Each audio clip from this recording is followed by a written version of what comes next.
여러분 안녕하세요. 최승현 작가입니다.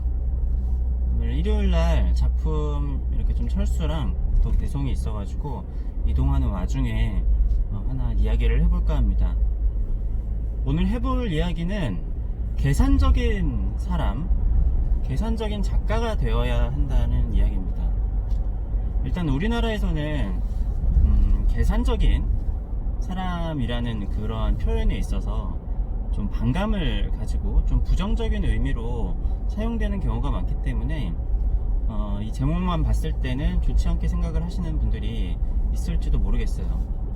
그런데 특히나 우리나라에서 그런 계산적인 거라는 이야기를 싫어해서 생기는 오해라든지 뭐 작가 생활을 함에 있어서도 많은 부분에서 오해나 갈등이 생기는 게 많다라고 생각을 하거든요. 일단은 그 세 가지 이유, 우리가 계산적인 사람이 되어야 하고 계산적인 작가가 되어야 하는 세 가지 이유를 말씀을 드리도록 하겠습니다. 일단은 첫 번째로 우리나라가 가장 범죄율이 높은 게 뭐죠? 우리나라가 사기 공화국이라고 할 만큼 우리나라에 사기꾼들이 정말 많잖아요. 근데 그 이유 중에 하나가 저는 우리나라에서 계산적인 거에 대해서 반감을 갖는 그런 사회적인 정서가 한몫을 했다라고 생각을 하거든요. 그러니까 우리가 사기를 당한 사람들을 나중에 이제 보고 얘기를 들어보면은, 야, 어떻게 그게 사기인지를 몰랐어? 야, 지금 생각해보면은 그 사람이 너한테 아무 의미 없이 잘해주고 뭔가 이렇게 퍼다주고 한 걸 보면은 딱 봐도 사기치는 것 같지 않아? 라고 이야기를 할 수 있잖아요. 그런데 사실 인간관계를 실제적으로 맞닥뜨려서 하다 보면은, 야, 우리는 그런 계산적인 관계 하지 말고 그냥 우리는 순수한 관계로 남자 하면서 일을 진행을 하거나 인간관계에서 그렇게 되는 경우들이 굉장히 많이 있습니다. 그러면 상대방이 나한테 뭔가를 행동을 하거나 할 때, 아, 이 사람이 이러이러한 계산을 가지고 이러이러한 생각을 가지고 하니까 이렇게 되겠구나. 아니면은 어떤 사기 업체에 투자를 하는 경우에도 저기가 터무니없는 수익률을 준다라든지, 아니면은 사업 계획서를 봤었을 때, 아, 이거는 좀 말이 안 되는 것 같은데 라는 거를 좀 계산을 하고 투자를 하거나 그렇게 해야 되는데, 의외로 굉장히 많은 사람들이 특히 큰 돈을 쓰거나 굉장히 큰 일을 할 때 그런 거에 대한 복잡한 계산이 없이 그냥 들어가는 경우들이 꽤 많이 있어요. 그래서 큰 돈을 사기를 받는다라든가, 그리고 또 반대로 이런 경우도 있습니다. 이 상황에 대해서 계산을 하고 상대방이 뭔가 일을 진행할 때, 미술도 마찬가지예요. 전시를 진행을 하거나 갤러리에서 작가 입장을 생각을 했었을 때도 상대방이 이러이러한 금액이 들어갔고 이러한 노력을 했었으니까 이 정도는 되어야지 뭐가 이렇게 되겠다라는 계산이 바탕에 깔려 있어야 되는데, 그게 안 되면은 나중에 이게 그냥 계산을 해보면 맞는 건데 그냥 나는 내가 사기를 당한 것 같은데 라고 오해를 하는 경우들도 또 종종 있어요. 그러니까 이거를 하나하나 따져보면은 이렇게 한 게 맞는 거였는데 그냥 자기가 그냥 뭉뚱그려 생각을 해가지고 한 거랑 결과가 다르니까 나는 사기 당한 것 같은데 하면서 상대방은 이제 사기꾼으로 몰아간다라든가.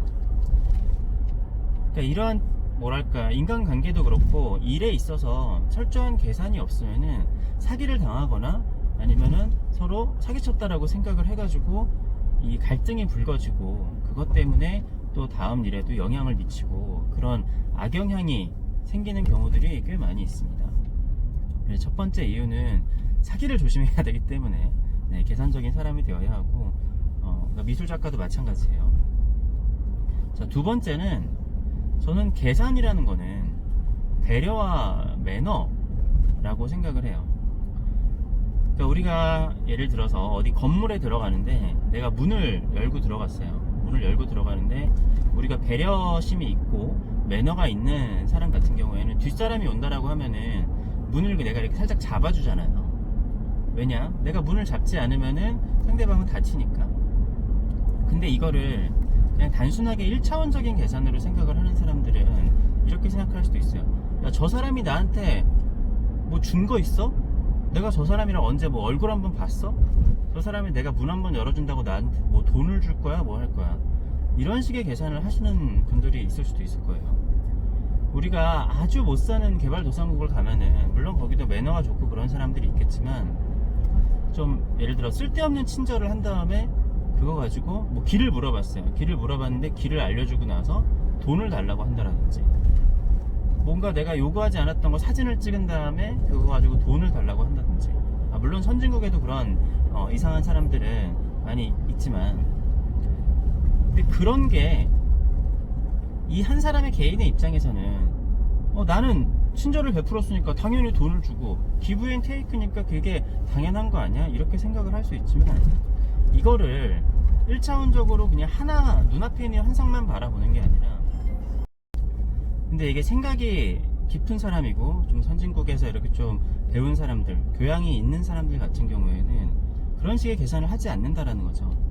내가 지금 베푼 작은 친절이 나중에 우리 전 사회의 발전으로 돌아와서 다시 또 그게 나한테 다시 돌아온다 라고 생각을 한다라든지, 아니면은 기업들 같은 경우에도 뭐 자선 사업을 한다라든지 뭐 기부를 한다라든지 그런 일들을 하잖아요. 근데 이거를 1차원적으로 생각하면은, 야, 그거 쓰는 돈 가지고 이게 무슨 수익이 나는 것도 아니고, 근데 길게 굉장히 바라보고 굉장히 긴 계산을 한다라고 하면은 그거 자체가 다시 기업의 이미지 제고로 들어오고 사회 자체를 더 좋은 사회로 만들어 가지고 나중에 기업이 더 큰 기업이 될 수 있는 발판이 될 수도 있고, 뭔가 좀 사회와 더불어 간다, 또 뭐 순환하고 이런 것을 생각을 하게 되면은, 그러니까 이게 아주 1차원적인 계산을 했었을 때는 직접적인 연관관계가 아예 없는 것처럼 생각을 할 수가 있겠지만,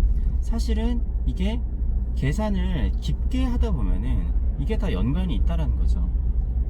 그러니까 내가 투표를 봤을 때, 정치 이제 뭐 선거를 할 때, 나는 뭐 그런 거 몰라, 저런 애들 뽑는 거 어차피 뭐 정치인 거기서 거기야, 이렇게 생각을 해가지고 뭔가 투표를 안 하는 게 되게 있어 보이고 뭐 깨우친 사람처럼 이렇게 생각을 하는 사람들이 있잖아요.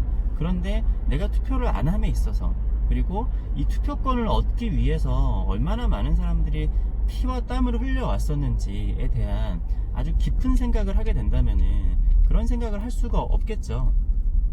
역사를 배우고 그런 것들, 생각의 깊이, 그러니까 계산을 깊이 하게 되면은 내가 지금 하는 어떤 작은 행동에 어떠한 의미가 담겨져 있고 어떠한 무게를 가지고 있는지를 알 수 있게 되는 거예요. 우리가 결혼을 하고 나이가 들고 아이가 생기고 하다 보면은 삶에 무게가 생기잖아요. 왜냐면은 내가 지금 하는 행동 때문에 내 자식이 어떠한 피해를 입을 수도 있고, 우리 또 내가 자식 키우는 입장에서 이 사회를 굉장히 안전하고 좋은 사회를 만들어야지 그게 또 다시 또 내 자식한테 돌아오는 거잖아요. 근데 아주 근시안적인 눈앞에 있는 그 1차원적인 계산만 하는 사람들은 그런 거를 계산을 하지 않고 그냥 뭐 무조건 내 자식 해가지고 얘가 뭐 나쁜 짓을 하든 말든 뭐 이렇게 하는데, 그게 아니라 진짜로 생각이 깊고 내 행동의 무게감을 알고 있고 정말로 계산을 할 줄 아는 사람들은, 나중에 내 자식과 내 자식이 또 자식을 낳으면은 더 나은 세상을 만들기 위해서 내가 선행을 많이 베풀고, 내가 모르는 사람이라고 할지라도 친절하게 대해주고. 그러니까 우리나라에 온 관광객들한테, 관광객이니까 내가 한 번 보고 안 볼 사람이니까 그냥 등쳐먹고 말아야지 라고 생각을 하는 거는 정말 자기 눈앞에 있는 작은 이익만 생각을 하는 거고, 내가 이 사람한테 친절을 베풀면은 이 사람이 다시 또 다른 나라 가서 한국의 이미지에 대해서 좋게 얘기를 할 거고, 그러면은 더 많은 관광객들이 올 수 있고, 국가의 이미지가 제고가 되면은 뭐 관광뿐만이 아니라 굉장히 많은 상품들이 잘 팔릴 수도 있는 거고, 이러한 아주 깊은 계산을 하게 되면은 사람이 배려와 매너, 이런 것들이 생길 수밖에 없다라고 생각을 해요. 그리고 그거 자체가 우리가 생각을 하는 선진사회, 그리고 선진국으로 갈 수 있는 발판이 되지 않을까라고 생각을 합니다. 근데 그것에 대한 차이는 얼마나 우리가 이러한 문화를 얻어내는 데 있어서 많은 것들을 피땀을 흘려왔는지에 대한 교육과 그런 거를 계산을 할 수 있는 능력이라고 생각을 해요. 그런 걸 하지 못하게 되면은 그냥 뭐 맨날 범죄나 저지르고 뭐 소매치기 하고 그냥 길 하나 알려줬다고 돈 달라고 하고, 그렇게 되면 안 되겠죠. 자, 그리고 이제 세 번째로는, 사실은 내가 계산을 하지 않는다라고 생각을 하지만 사실은 거의 모든 사람들, 그리고 하물며 그냥 동물도 계산을 한다라는 거예요. 그러니까 우리가 진화를 하게 된 것도, 예를 들어서 거의 모든 포유류의 새끼들은 아기 때 귀엽잖아요. 근데 어떻게 이게 진화를 하는 관점에 있어서 내가 내 자식이니까, 내 새끼니까 얘를 귀여워하고 이렇게 품어야 되는 것도 있지만, 이 어린애들이 귀엽게 생기지 않으면은 이제 부모가 얘네들을 제대로 키우지 않는다라든가 아니면 뭐 잡아먹는다라든가 이런 상황들이 생기니까 아이들, 이렇게 새끼들은 귀엽게 되도록 이렇게 그렇게 진화가 되어 온 거죠. 그러니까 진화도 하나의, 이렇게 되면 안 되니까 이쪽으로 가고, 하나하나 계산인 거잖아요. 그러니까 우리가 강아지가 우리한테 꼬리를 흔들 때도 그냥 무한한 그냥 주인에 대한 사랑이라서 그럴 수 있지만, 사실은 얘네들도 다 계산이 있어요. 그리고 어떻게 보면 바퀴벌레도 계산이 있을 겁니다. 행동을 하는 데 있어서. 근데 우리가 사실은 계산을 하지 않는다라고 생각을 하지만, 인간은 거의 모든 상황에서 자동적으로 계산이 들어간다라는 거예요. 그러니까 예를 들어서, 자, 사람과 사람이 만나서 사업을 하고, 갤러리와 작가가 만나서 일을 진행을 합니다. 야, 우리는 계산적인 거 그런 거 하지 말고 계산적인 사이가 되지 말자. 우리는 무조건 의리와 뭐 이런 걸로 하자 해가지고 처음에는 으쌰으쌰하면서 잘 했어요.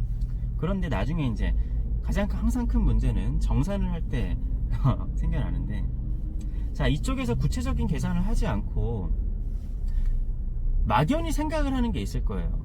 자, 이쪽 입장에서는 나는 이렇게 했으니까 이 정도는 받아야 된다라고 생각을 했고, 저쪽 입장에서는 나는 이렇게 했으니까 이 정도는 받아야 된다라고 생각을 했을 거예요. 그러니까 가장 흔한 경우가 뭐냐면은 형제 간에 재산 상속 그런 거 있잖아요. 가족이다 보니까 아무래도 계산적인 이야기를 꺼내는 게 쉽지 않단 말이에요. 근데 자식들마다 이미 부모님의 유산을 받으면은 어떻게 하겠다라는 게 머릿속에 다 계산이 있습니다. 그리고 그 계산이 당연하다라고 생각을 하고, 첫째 같은 경우에는, 야, 당연히 내가 첫째니까 적어도 반 이상은 가져가야 되는 거 아니야? 이런 생각을 할 거고, 둘째나 셋째는, 야, 내가 당연히 형제니까 똑같이 나눠야 되는 거 아니야? 또 어떤 쪽은, 야, 내가 부모님을 모신 기간이 더 기니까 당연히 내가 더 가져가야 되는 거 아니야? 그러니까 이런 식으로 서로 간에 상대방의 계산은 고려를 하지 않고 그냥 내 계산만 생각을 하는 경우들이 있어요.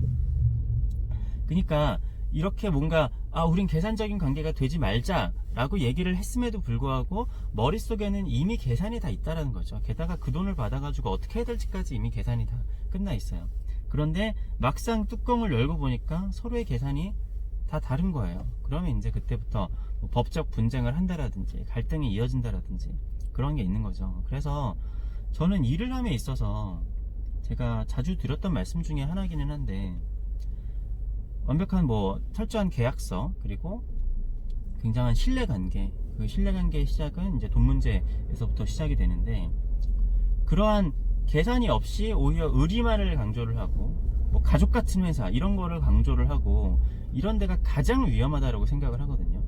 그러니까 저는 계산하는 것 자체를 이렇게 배척을 하는 사회적인 분위기가 그런 것들을 더 만들어내고, 또 사기를 당하거나 그런 일들을 어떻게 보면은 조장한다고 하기까지 좀 그렇지만 가장 큰 이유 중에 하나이지 않을까라고 저는 생각을 해요. 어떻게 보면은 진짜 영악한 사람들은 그런 사람들도 있습니다. 계산적이지 않은 사람인 것처럼 보이는 것까지 계산을 해서 행동을 하는 사람들도 있는 거죠. 진짜 순수하게 계산을 안 하는 사람도 있겠지만, 글쎄요, 진짜 지능이 떨어지는 사람들도 계산을 안 하는 사람들은 없는 것 같아요. 계산의 정도의 차이가 있는 것일 뿐인 거지. 아무튼 계산을 하지 않는 사람은 어차피 없고, 내가 무슨 행동을 하는데 계산을 하지 않는다라고 생각을 한다고 해도 결국에는 계산이 들어가기 때문에, 어차피 계산을 하는 거라고 하면은 계산을 더 깊게 그리고 정확하게 해야지 서로 간에 배려가 되고 아름다운 마무리가 될 수 있다라고 저는 생각을 하거든요. 그럼 또 제가 이런 얘기를 하면 이렇게 생각하시는 분도 있을 거예요. 야, 그러면은 하면 만나면은, 자, 우리 어떻게 할지 이거부터 합시다. 이거 계산적인 거부터 일단 얘기를 다 끝냅시다. 또 이러면은 사람들이 좀 약간 반감을 가지거나 좀 불편할 수도 있잖아요. 그러면은 옛날부터 다도 문화가 있다라든지, 아니면은 손님을 접대를 하는 데 있어서 문화가 있다라든지, 뭐 계약을 하는 사람들끼리도 뭔가 같이 뭐를 좀, 의식이라고 하긴 좀 그렇지만 좀 친해지는 과정이 있다라든지, 이것도 하나의 계산이라는 거죠. 계산적인 관계가 되니까 무조건 계산기 두들기고 펜대에 굴리면서 이러이러한 계산을 합시다. 뭐 물론 그런 것도 당연히 중요하지만 저는 그런 걸 조금 더 선호하긴 하는데, 그 과정에 있어서 서로 자그마한 성의를 좀 주고받는다라든지, 아니면 서로 예의를 지키고 서로 친해지는 과정을 갖는다라든지, 그것도 계산의 한 일종일 수 있다라는 거예요. 그리고 그러한 계산을 통해서 그러한 문화들이 발달을 해온 거고, 그러니까 요거를 오해하지 않아야 되는 게, 대표적으로 이제 미술 같은 게 그런 거잖아요. 내가 돈을 줬는데 그 돈에 상응하는 객관적인 물건을 받는 게 아니라, 어떻게 보면은 예술이라는 거는 이 돈이랑 1대1로 치환될 수 있는 게 아니잖아요. 어떤 사람은 이러한 가치를 가지고 있다라고 생각을 안 할 수도 있고, 어떤 사람은 이러한 가치가 있다라고 생각을 할 수도 있는 되게 상대적인 거기 때문에, 내가 돈을 줬으면은 그 돈에 있는 그 수치 그대로의 뭔가가 돌아오는 게 아니라 정서적인 충족감이나 아니면은 감성적인 만족감, 이런 식으로 돌아올 수가 있다라는 거예요. 그래서 1차원적인 그 계산법만 가지고 있는 사람들은 예술을 즐길 수가 없는 거죠. 그러니까 집안에서도 예를 들어서 내가 집안일을 나눠서 한다. 야, 나는 빨래를 했으니까 너는 뭐 청소를 하고 뭐 이렇게 생각을 하면은, 뭐 그러한 계산도 물론 중요하겠죠. 그런데 뭐 내가 예를 들어서 뭐 저 같은 경우 제가 돈도 벌어오고 제가 집안일도 하는데, 야, 내가 이렇게 했으니까 넌 이렇게 해야지, 이런 식으로 가면 근데 사실은 싸움이 좀 잦아질 수밖에 없어요. 그러니까 생각을 했었을 때는 그게 맞는 것 같지만 그게 또 싸움으로 번져지는 경우들이 있단 말이에요. 그럼 어떻게 생각을 하면은 내가 일을 조금 더 많이 하는 것 같지만 저 사람이 있음으로 인해서 외롭지 않고, 그리고 저 사람이 내 부모님들한테 굉장히 잘하고, 그러면은 이게 얘는 이걸로 갔지만 나는 다른 걸로 보상을 받을 수도 있는 거예요. 그러니까 나는 돈으로 냈지만 예술적인 뭐 감성적인 거나 그런 걸로 보상을 받는 것처럼. 그러니까 세상은 3차원의 세상이기 때문에 1차원적으로 이게 같다고 해서 반드시 이게 똑같은 게 돌아오는 거는 아니라는 거죠. 물론 이런 거를 좀 악용을 해서 아르바이트를 하는데 10시간을 했으면 10시간 아르바이트 비용을 줘야지, 야, 네가 돈은 적게 받는다고 하더라도 네가 보람도 느꼈고 일도 배웠고 했으니까 네가 이미 얻은 게 내가 돈을 주는 것보다 더 있지 않냐, 뭐 이런 식으로 얘기를 하면은 안 되죠. 1차원적인 계산이 필요한 경우들이 물론 있는데, 그런데 때에 따라서는 1차원적인 계산이 아니라 3차원적인 계산을 하는 것이 어떻게 보면은 사회를 살아가고 뭐 작가 생활을 함에 있어서도 더 필요하지 않나라는 생각이 들어요. 그 작가도 제가 그런 경우들을 종종 보는데, 삶에 있어서 계산을 하지 않고, 내가 지금 놀면은 물론 노는 것도 필요하겠죠. 그것도 계산을 해서 놀아야 되는데, 지금 내가 이러한 행동을 하고 하면은 나중에 후회할 일이 만약에 만들어진다. 지금 이거 작업을 어느 정도 해놓고 이렇게 해야지 나중에 조금 더 작업을 길게 할 수 있는 게 될 텐데, 지금 펑펑 놀다가 갑자기 나중에 작업을 막 몰아서 하니까 퀄리티도 안 나오고 건강도 안 좋아지고 오히려 작업을 지속할 수 없는, 그러니까 그런 거를 사실 계산을 해야 된다고 보거든요. 게다가 이게 그러니까 어린 미성년자가 아니라 성인이잖아요. 성인이라고 하면은 자기 관리를 하고 내가 지금 하고 있는 행동 자체가 어떠한 무게감을 가지고 있으며 어떠한 행동으로 이것이 돌아오는지에 대해서 계산이 반드시 필요하고, 작가라면은 그게 꼭 필요하다라고 생각을 합니다. 그래서 상대방이 뭐 나랑 일하는 갤러리나 작가들이 이러하면은 이렇게 해서 이런 식으로 뭐 돈도 들어가고 노력이 들어가겠구나 하면은 조금 더 배려를 하면서 더 좋은 관계들을 많이 가져갈 수 있을 것 같아요. 네, 아무튼 오늘은 계산적인 사람이 되어야 된다, 그리고 계산적인 작가가 되어야 되는 3가지 이유에 대해서 말씀을 드렸습니다.